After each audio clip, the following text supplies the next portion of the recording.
Welcome to Stuff You Should Know, a production of iHeartRadio.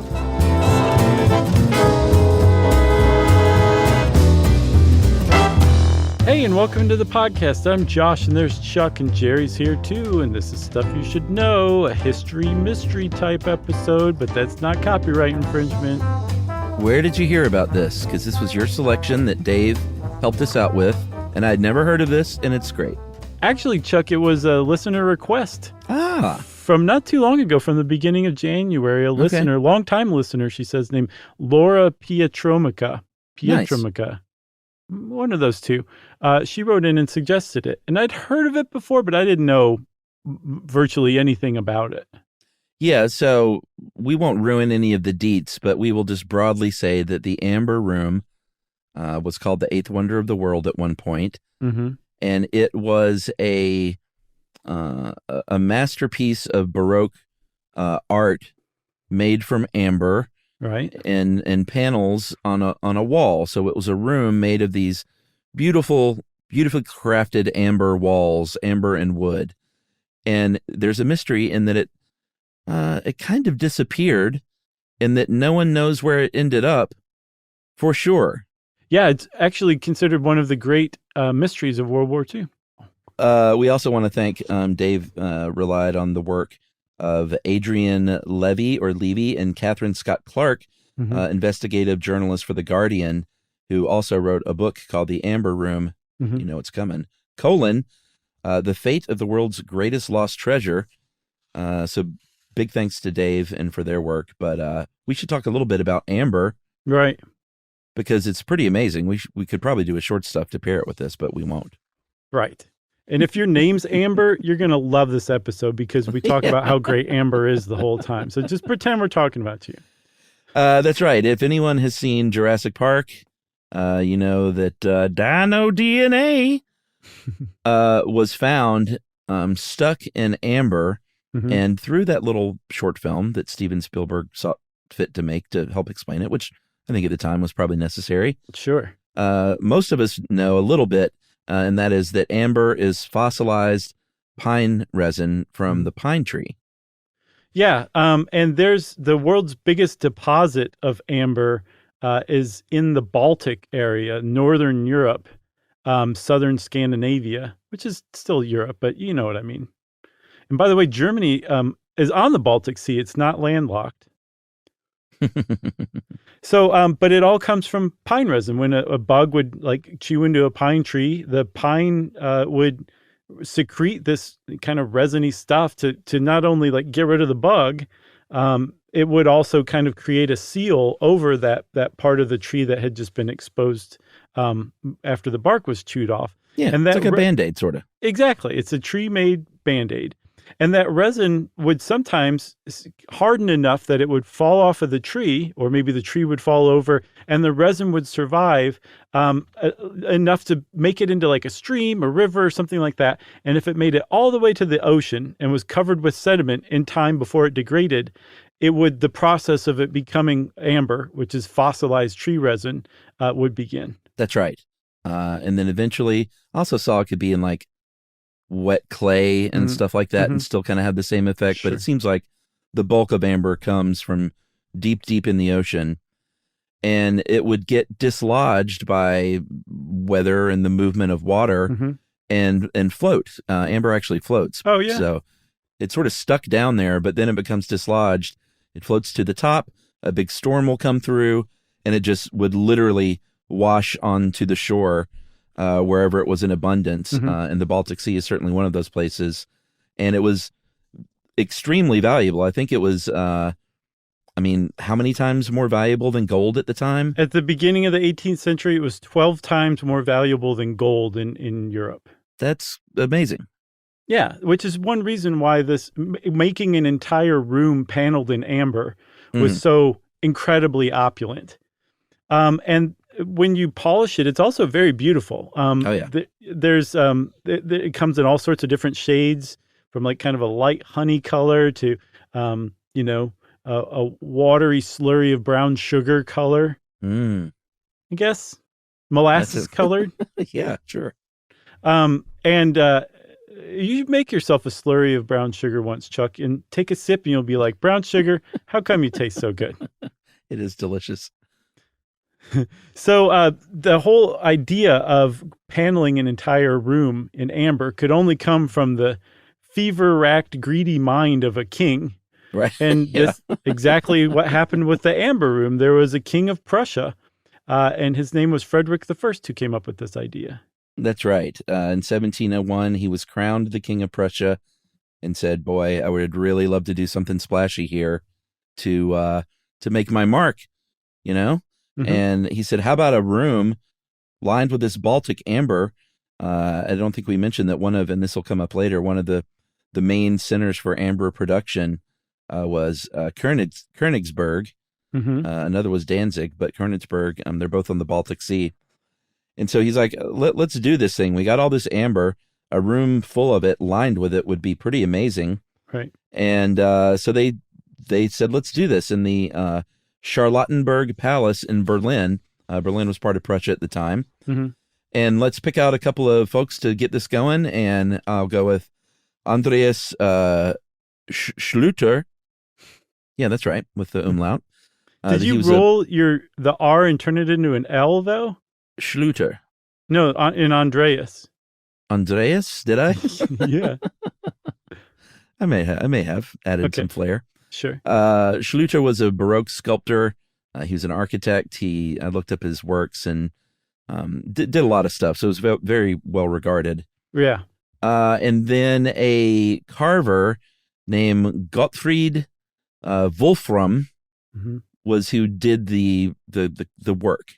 And these guys were like as about elite as you could find in carving amber, designing something like an amber room.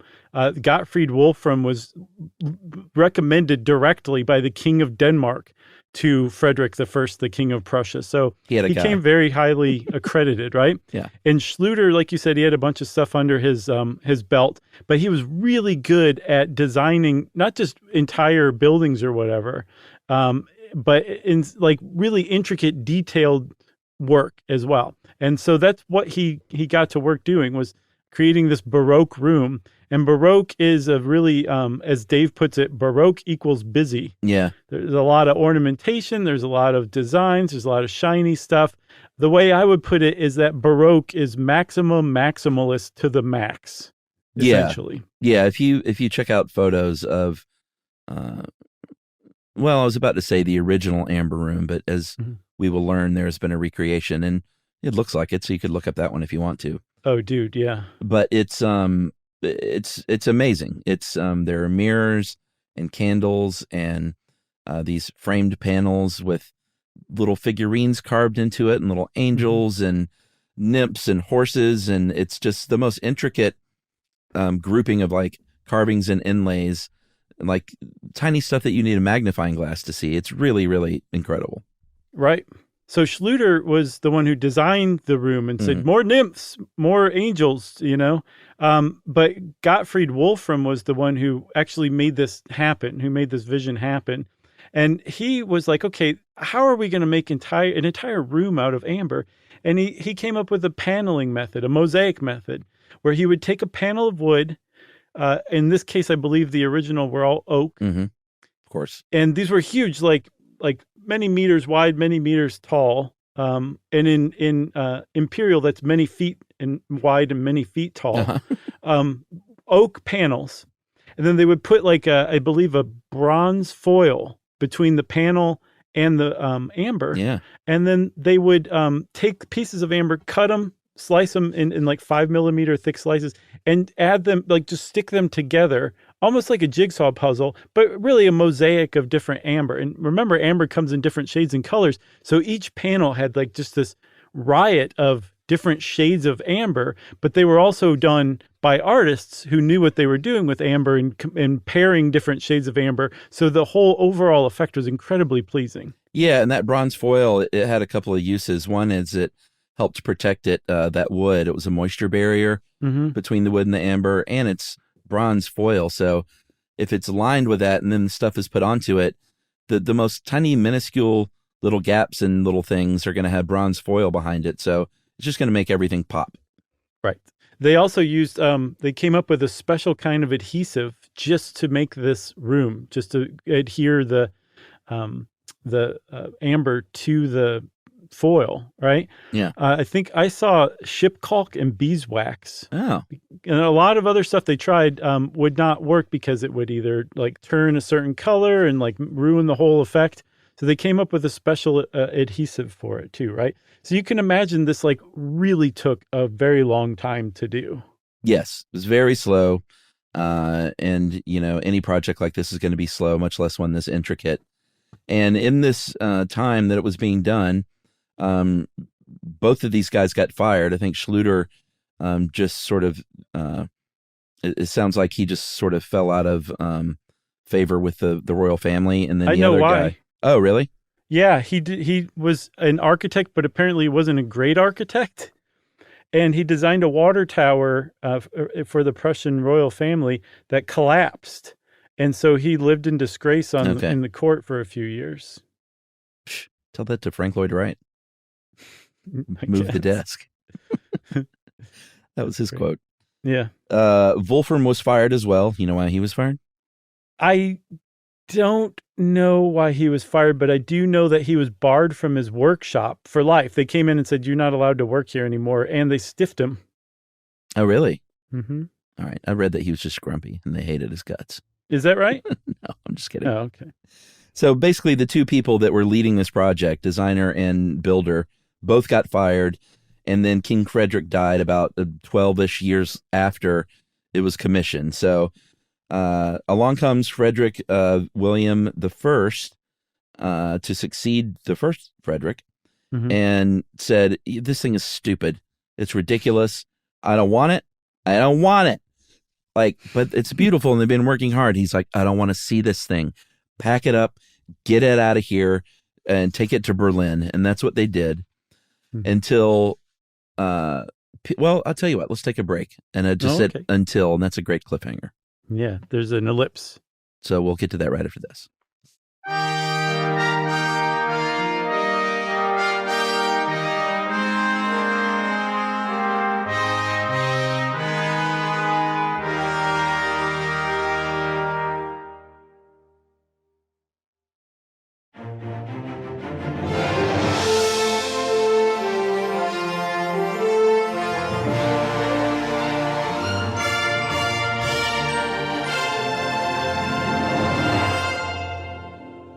All right, Chuck, there was an ellipse that we ended on. You said until what? Until Tsar Peter I of Russia comes for a visit. This was in 1716, I guess 3 years or so after the amber panels mid-project were stashed away in Berlin. Right. And was really into this thing. And he's like, "I really like this amber room idea, and I think I could make use of it." So Frederick William said, "Sure, you can have it. Give me 40 of your grenadiers or grenadiers." I looked these guys up. Yeah. It's exactly what you think. It's people that were the best at throwing hand grenades. Yeah. And also, I think just generally some of your top, largest, strongest soldiers. But I mean, these are like not just hand grenades. These are early 1700s hand grenades. So I can't think of too many more dangerous jobs in the army at the time than that. Probably. You know? So he took 40 of those in exchange for the amber panels. It took about half a year to ship them over there to St. Petersburg. And then they unboxed these things. And this is where it gets very frustrating and non-creative, because they, of course, found that these were built for a certain size room, so they didn't necessarily automatically just fit in one of these palace rooms. So instead of trying to work with it and saying, maybe you should just put some additional paneling around or we can fit it in somehow, he just said, "I guess they can't be used here." Yeah, and just packed them up into storage. This is the guy who got them out of storage, took them to Russia, took 6 months to ship them, finds that they don't fit the room, like he just didn't think at all, and then packs them up for another 25 years. Yeah, that's like not buying a house because you don't like the ceiling fan in the bedroom. But that's like buying the house and just leaving it abandoned because of the ceiling fan. Yeah, you're right. So he had a daughter, luckily, named Empress Elizabeth, and Elizabeth was like, "I really like this idea. I'm going to make it work." She was a real go-getter as far as Russian royalty went. Big time. And she hired an Italian sculptor named Alexander Martelli, because at first when she decided to build the amber room out in her palace, she found that there was no one locally who had anywhere near the skills needed to complete this. So she searched far and wide for somebody with enough amber work experience to do this, and Alexander Martelli was the guy. And he actually finished creating this in 1745, and his story would have ended there. But Elizabeth was like, I actually wanted to try I want to move this to a different room. Oh, man. And Martelli was like, what? And she said, yes, we're going to move it over here. So Martelli ended up staying on board for decades more, from what I can tell, like recreating this room. And every time that it was recreated, Elizabeth would be like, more nymphs, more angels, more candelabras, stuff like that. And so Martelli had a lifetime of work basically moving the amber room around the Winter Palace for Empress Elizabeth. Yeah, and continually building it out. I think in the Catherine Palace, it was named after her mom. Mm-hmm. It was the place where it ended up was 3 times the size of that original room in Prussia. Yeah. So not only are they having to keep rebuilding and adding to this thing, but they need more and more amber. Mm-hmm. I think they needed an additional 6 tons of amber. Yeah. And a part of me wondered if it was just like, I don't know, if this was if she really enjoyed the act of designing and doing like house stuff, or if it was like an obsession to get it just right, or if it was like, my dad said it couldn't even be done, so I'm going to do it in every room in the house. It does. I don't know. There's a weird obsessive quality to moving it so many times. For sure. And it does kind of smack of the Winchester Mystery House a little bit, you know? Oh, yeah. Good point. One other thing. Okay, so Elizabeth, I guess she never actually finished it. She had her niece stepped up, Catherine II or Catherine the Great, who said, I'm going to actually finish this in the Catherine Palace after, I guess, her grandmother. That's where it ended up. No, Catherine. Wouldn't that have been Catherine II's grandmother? I think it would have been her great aunt, right? If this was Elizabeth's niece. Okay, you're right. Sorry about that. So, no, it could have still been her grandmother. Okay. It could have been Elizabeth. Could have been Catherine's parents, like niece too, and they would have shared the same grandmother, just a generation apart. I will say this: I am the last person to comment on this because I get so confused when it comes to lineage. Mm-hmm. So don't listen to me at all. Okay, so we're just going to say that they shared the same grandmother. I should call my sister. She's great at it. Okay, let's get her on the horn. Say, hey, Michelle, how are they related? She'd be like, duh, second cousins twice removed. Like, she can figure that stuff out. It just astounds me. That's a great answer, too. Second cousins twice removed. Yeah. It's got everything you need in there. I think so.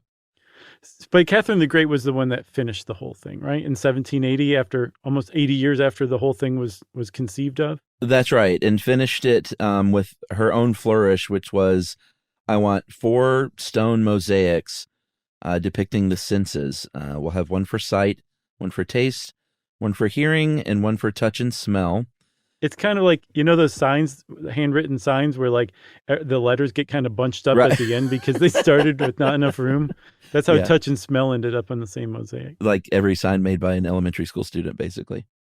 Yeah, and also stone threw me off initially until I went and looked this up.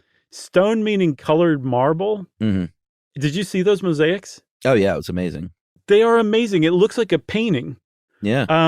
But no, it's a mosaic made from different colored stones. And she had 4 of these made. So it was like the amber room was already over the top. And then every single time Elizabeth moved it, it got more and more over the top. And then Catherine the Great was like, here's the finishing touch, these 4 stone mosaics. That's right. And I'll hire a Florentine artist named Giuseppe Zocchi to finish this thing.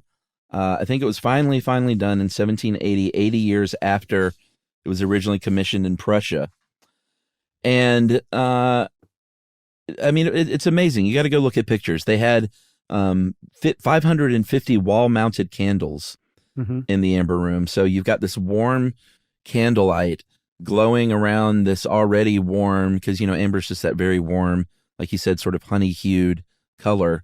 And then that bronze foil, like it's it looks like just this glowing, tanned masterpiece. It was really, really pretty. The other thing about it too, Chuck, is like that was when you entered the room and were maybe standing in the middle of the room or just surrounded by the warmth. Mm-hmm. If you walked up to any wall, Oh yeah, you would just be blown away by the detail of what turned out to be a mosaic. It was almost like an impressionist painting. Yeah. Where from afar it's this seamless whole almost, and then as you get closer, you realize it's just a bunch of paint smudges essentially. And that was the same way with the amber room. It was this cohesive whole, and then as you got closer, you saw it was all different mosaics of amber. And again, it's really hard to get across what price you could have put on this room. Oh wow, yeah. It was the definition of priceless, just from the sheer amount of like tons of amber that went into creating this room and how expensive amber was at the time. But then also like the craftsmanship, the intricacy, the uniqueness of it. There was nothing like it in the entire world. And it sat tucked in the amber room at the Summer Palace, the Catherine Palace, for a good almost 2 centuries. Yeah. Even after the Russian Revolution of 1917, the Bolsheviks were like, "We're leaving this alone." Like there's nothing that's a greater symbol of the decadence of the monarchs that we are overthrowing than the Amber Room. But it's so amazing, we're just going to turn it into a museum. Yeah. So you know who decided to mess with this? The Nazis. Boo. In 1917, after the Russian Revolution, it was turned into a museum. Catherine Palace was, and the Amber Room was obviously a key part of that museum. And in 1941, Hitler launched Operation Barbarossa. Mm-hmm. Redbeard. Yeah, exactly. When they invaded the Soviet Union, and everyone knew, like, Hitler likes art and he likes to steal art. He used to fancy himself a painter even, and he likes to pillage, especially stuff that he thinks were originally German. Right. He thinks he wants back. And like we said, this was born in Berlin, in Prussian Berlin. So he thought he had a claim to this thing. And as this invasion of the Soviet Union is going on, they're packing away, because his reputation preceded himself. They're packing away art. They're trying to get rid of everything they can, take it to Siberia, and sort of put it in a warehouse. Let the Yeti guard it. Yeah, exactly. They knew that the Amber Room was like, this is something he's definitely coming for. So let's remove these panels. And they tried to, and apparently the amber was brittle and it shattered. And they said, well, we can't do anything, so let's just cover it up with tapestries and stuff, and maybe they won't notice it. And apparently it took the Nazis about 2 hours to find it once they entered the Catherine Palace and occupied it. And when word got out, they packed it up within 36 hours. Successfully. Yeah, successfully packed it up in 27 crates, and they put them on a train to Königsberg, which was the amber capital on the Baltic Sea, formerly of Prussia, now of Germany, of the German Empire, I guess. And it was actually reassembled and displayed in the Königsberg Castle, which is like a straight up castle from the 13th century along the Baltic. That was just an amazing, beautiful castle. And we know that actually happened. So we can trace the Amber Room to Königsberg Castle. It made it from Russia to Königsberg because there were newspaper announcements telling of how this it was being reassembled and would be open for display to the German public. Yeah, and that was it. I mean, it wasn't some temporary staging ground. They were like, here's where it's going to live. Right. And you should have seen us move this thing. I don't know why they couldn't do it because we did it pretty easily. But it's staying put until July of 1944 when the Royal Air Force, the RAF, came in with a pretty drastic bombing campaign on Königsberg, including the castle. Although it didn't destroy the castle, it was damaged pretty badly. Yeah.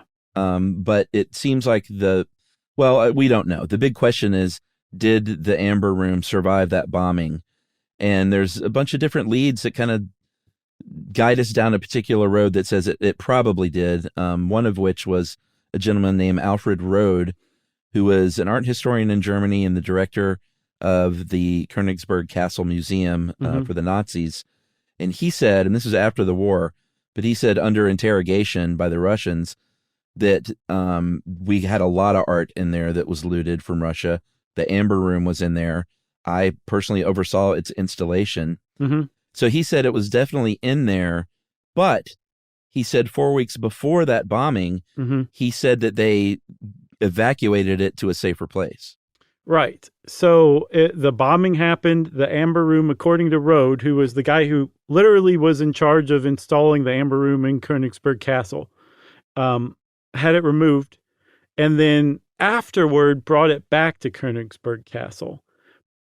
I don't know where they stashed it. That would be a really great question to answer. Like in the interim? Yeah. Yeah, I don't know. But it was back at Königsberg Castle after the bombing raid. It was locked in a tower, and you would think, okay, well, it was safe then, because after the Soviet army ground their way into East Prussia, which included Königsberg, during a 3-month campaign that where Germany saw 50,000 soldiers die in just East Prussia alone, the Soviets took the city on April 9th, 1945, and photos that were taken shortly after the surrender show the castle is still standing. It's still intact.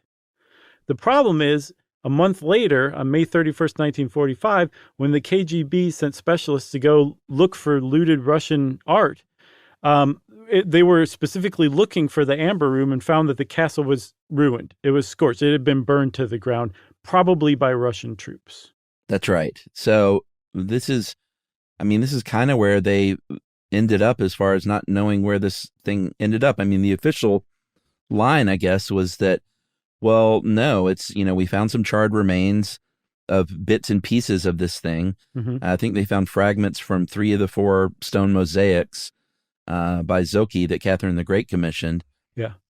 And so the official line is like, this thing burned along with the rest of Königsberg Castle in April 1945. And that's, it's nowhere anymore. Yeah, and that very tellingly is where Catherine Scott Clark and Adrian Levy ended up. And remember, they wrote this really exhaustive book, and they're investigative reporters. So if they're saying, yes, it probably burned up in the castle, then it probably burned up in the castle. And that would mean case is closed, right? But this is, like I said, one of the great unsolved mysteries of World War II, which means there are a lot of other competing theories out there based on the idea that, no, it wasn't in the castle at the time the Russian troops burned the castle to the ground. Right. And I guess we should take our last break. Yeah. And we'll touch on those theories when we get back, right? Yeah.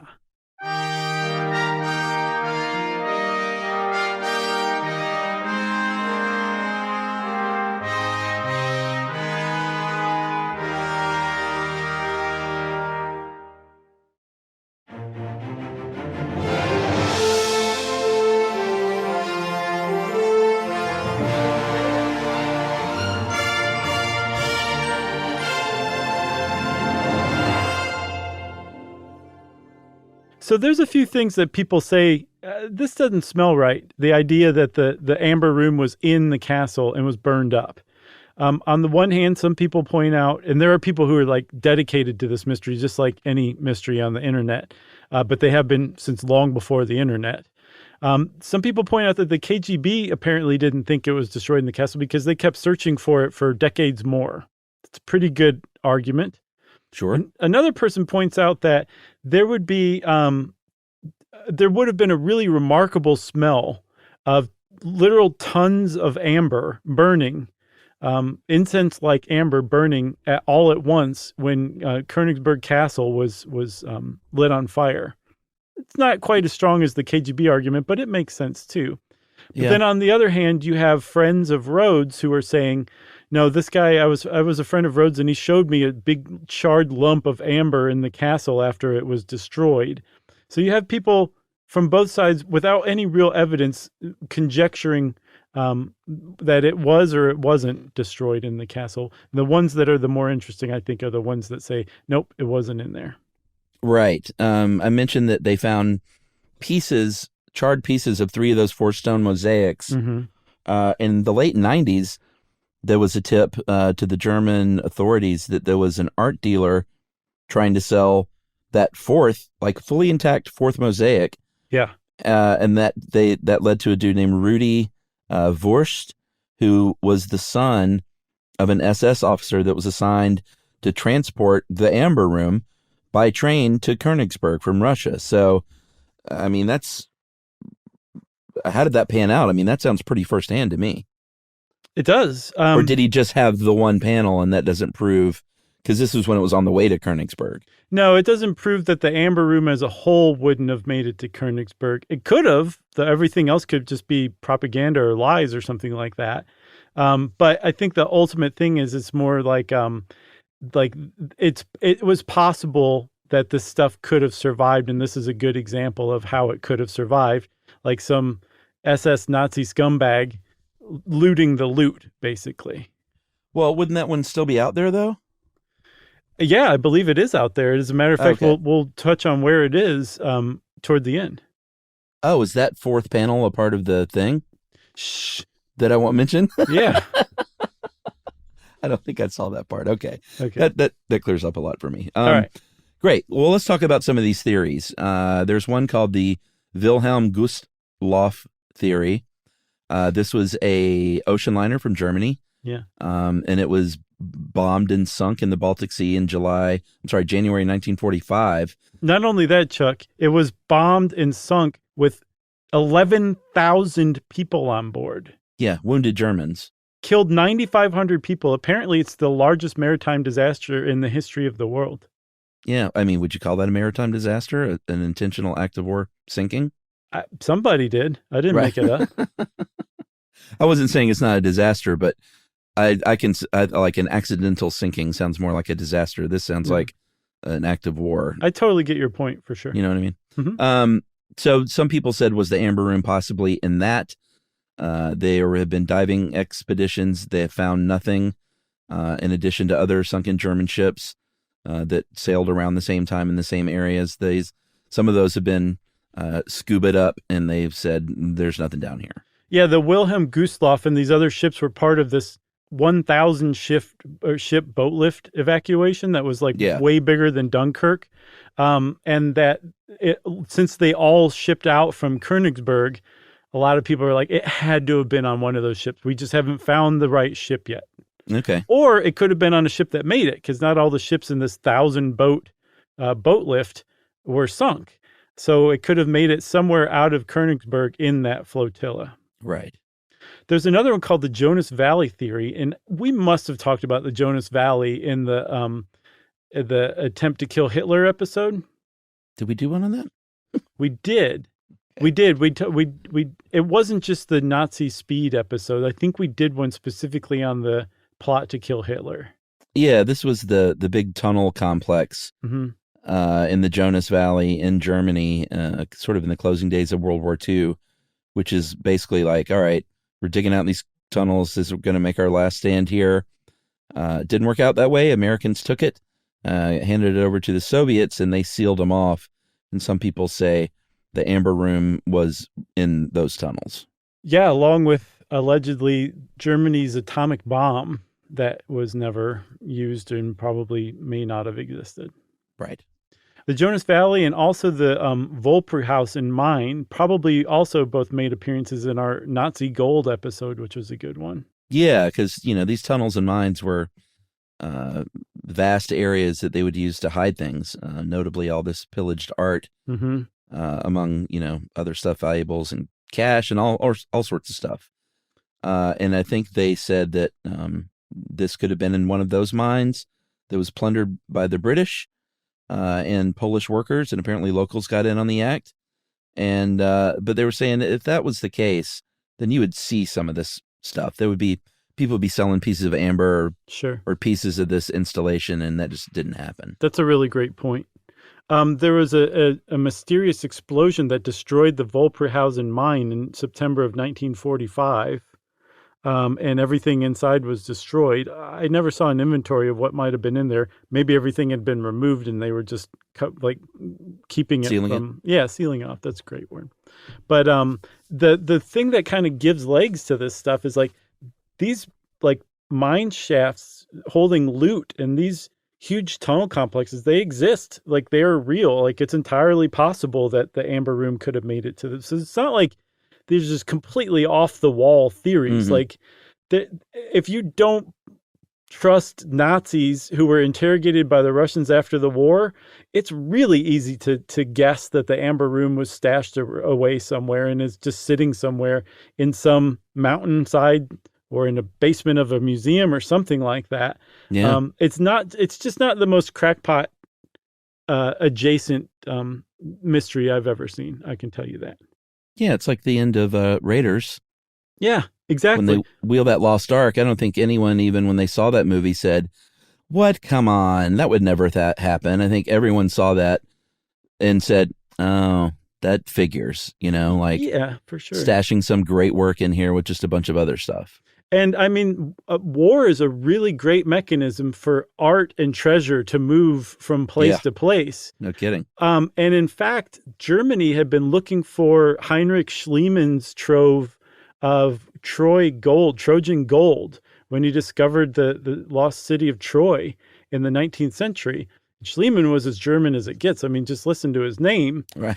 Yet that trove had been plundered by the Soviets, probably in World War II, because it was discovered sitting in boxes in the basement of the Pushkin Museum, like years later. I think not that many years ago, actually. So it's entirely possible the Soviets have it, maybe don't even know it. Some other ally has it, doesn't even know it. Or the Germans have it, and maybe they don't know it. It's just sitting in unmarked crates in a museum somewhere, like you said, a la Raiders of the Lost Ark. We showed Ruby that finally the other day. Raiders of the Lost Ark? Yeah, I was like, she's ready, and she loved it. Man, that's awesome. That really says a lot about her, I think. Yeah, she likes adventure movies and stuff like that. So she was in from the drop, and was way in, and it was great. And I told her, I was like, there's a few more of these, and a couple of them are pretty good. Are you? So we'll watch them. We'll watch them all. Are you going to follow the MPAA's suggestion and wait until she's 13 to show her Raiders or Temple of Doom? Nah, she's fine. She knows that stuff is a movie. She doesn't get scared. Okay, cool. I told her from a very early age that, like, movies is all make believe, and you don't need to worry about any of this stuff. Yeah, people don't actually eat huge snakes that they cut the baby snakes out of. That's right. Should we talk about the Weimar theory? Yes, let's. This was another, kind of like the rest of these. It's like, no, this thing was on a train this time. And there were a bunch of valuables shipped to Weimar in February 1945. Mm-hmm. It was basically anything that happened in the first 6 months of 1945. It seemed like, whether it was a ship or a train or a tunnel, they're like, it could be at any of these places, because this train was carrying very valuable things, very valuable art. The Koch collection was in there. The coffin for the Prussian King Frederick William I even was in there, ironically. And it was going to the Land Museum in Weimar. And the director there apparently swore to investigators from Russia that the day after it got there, that everything was shipped off to an undisclosed location. Yeah. And some people are saying, no, he was lying. The Amber Room was there, and it's hidden in these bunkers near the museum. So I think there are bunkers, but when they checked them out in the 90s, there was no Amber Room in there. But that doesn't mean that it wasn't there at one point. Who knows? Yeah, and the coffin of King Frederick William I was moved around. It was discovered in a salt mine in Germany by the Allies in 1945. So it's entirely possible. They packed the Amber Room up once. They could have packed it up. No, they packed it up twice, as a matter of fact. They could have packed it up a third time and sent it off with this stuff. Again, though, if you find the coffin of Prussian King Frederick William I, why would you also not say, we also found the Amber Room? Can you believe it? Right. Why would it have been separated out? Who knows? Yeah. But at the same time, why would they have moved Frederick William's coffin and not the Amber Room? Yeah. Case closed, dude. I just dropped my microphone. Or I would have if it wasn't attached to this mic boom arm. Dave included some stuff here about an Amber Room curse. I don't really subscribe to this stuff. No, but George Stein's death is strange. Yeah, there were a few people connected to the Amber Room that died, but I didn't find, typhoid fever is not mysterious. No. A car wreck is not mysterious. No. But George Stein, he was an amber room hunter, and in '87 he died of what was ruled a ritual suicide from his stomach being cut open by a scalpel. Yes, which is a very strange way to take your own life. And even stranger, he was naked at the time because he was found naked. And this forest that he was found in was a few hundred miles from his home. He was supposedly going to meet another amber room hunter.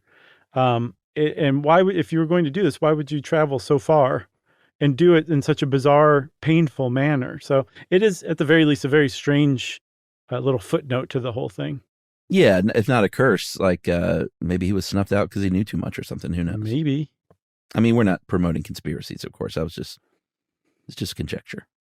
No, but if you are into this kind of stuff, we should direct everybody check to the new Stuff They Don't Want You to Know book, don't you think? Yeah, our buddies, our colleagues, Ben and Matt and Noel have a book, just like we did. Stuff They Don't Want You to Know. Go check it out. Pick it up. Yeah, it's good stuff. They're good guys. Yeah, and I think we should finish here on this rebuilt amber room that we've kind of teased out. In 1979, Soviet authorities commissioned a full-scale replica in the Catherine Palace, which is, like we said, a state museum. And you sent me an article on the process of this. I think they took 3+ years before they even started on it, because there was so much pre-planning into figuring out how to do this as an exact replica. They were working off of, there's so few actual like photo documents or descriptions or sketches of the original amber room. Yeah. But they had a pile of about 80 of them that had been photographed, or 80 photographs that had been done in, like, I think the 1930s of the original amber room. But they were black and white. They had to piece that together. They like did. A puzzle. But they were black and white. So before they even did that part, they had to like blow up these black and white photos and then deduce from the different grayscales of the different mosaics what piece was what color or what shade, and what around it was a different shade, what the different shades were. That's how faithfully they've recreated the original amber room. Yeah, and that and it's right here. I don't know how I missed it, but that fourth mosaic, the touch and smell, that was recovered, I guess, in 1997 through illegal sale, is in there. So I'm not sure how I missed that, but that's one of the original pieces as part of this recreation. Yeah. So it's amazing, and you can go see it. It was open to the public in 2003 after 25 years of construction. 25 years, man. That's correct. That's incredible. Yeah, because I'll tell you another amazing thing they did. They took one of the original pieces, because there were surviving pieces of the amber room that had been like, this is actually from the original amber room. We know it. Like, it broke off during transit, or like those conservators from the palace. When they tried to remove one of the panels and it shattered, those things were kept. So they actually had like one of the local crime labs analyze the adhesive that had been used, and that's how they came up with that. They used the same adhesive that the original one did. But like, that's the level of detail they went into recreating it. It's just, my hat's off to them. And today, that amber room, the recreation alone, is valued at $500 million. Which kind of gives you an idea of what the original would be worth today. Although I've seen also, like, it would be in such bad shape that you would just be like, this is it? Like, this isn't really amazing at all. Oh, interesting. Wow. Yeah. 500 million. So, yeah, I would recommend going and reading the Gemological Institute of America's website article on the amber room. It's got a lot of detail in it, but it talks a lot about the recreation process, too. Very cool. You got anything else, man? I got nothing. Well, big thanks to Dave Roos for helping us out with this one. And since I thank Dave Roos, of course, it's time for listener mail. I'm going to call this Toast Water. Oh, boy. So this is not a review by me. I still plan on having Toast Water, and I will follow up. But this is from Carl Ruschaupt in Texas. Okay. So Carl listens to Stuff You Should Know with his son, and on family trips, when they go to scouting events and stuff like that. He said my wife tolerates it on family trips. So, Carl, you need to get her more on board. Yeah, turn the volume way up for this part. That should do it.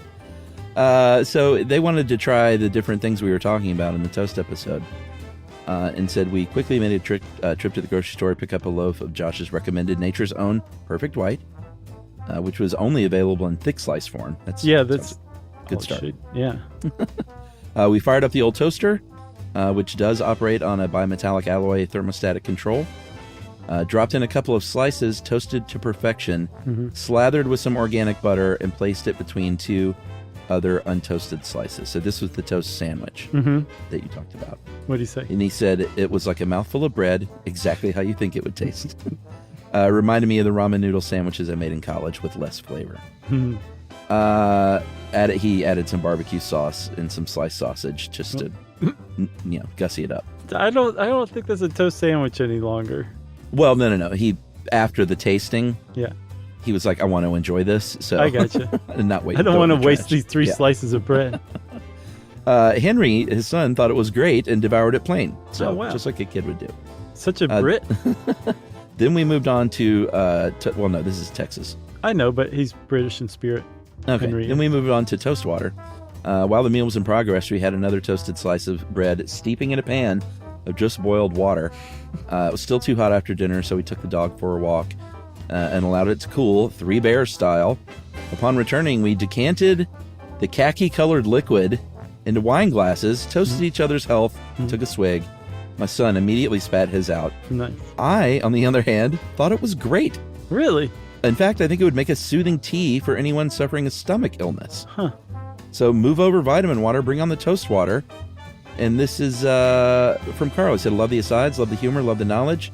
From Carl Rushaupt in Victoria, Texas. That's awesome. Thank you, Carl. Thank you, Henry. Thank you to a lesser extent, Carl's wife and Henry's mom. And if you want to be like Carl and Henry and get in touch with us to let us know about the results of your SYSK scientific taste testing, we would love to hear about that. You can wrap it up, spank it on the bottom, and send it off to stuffpodcast@iHeartRadio.com.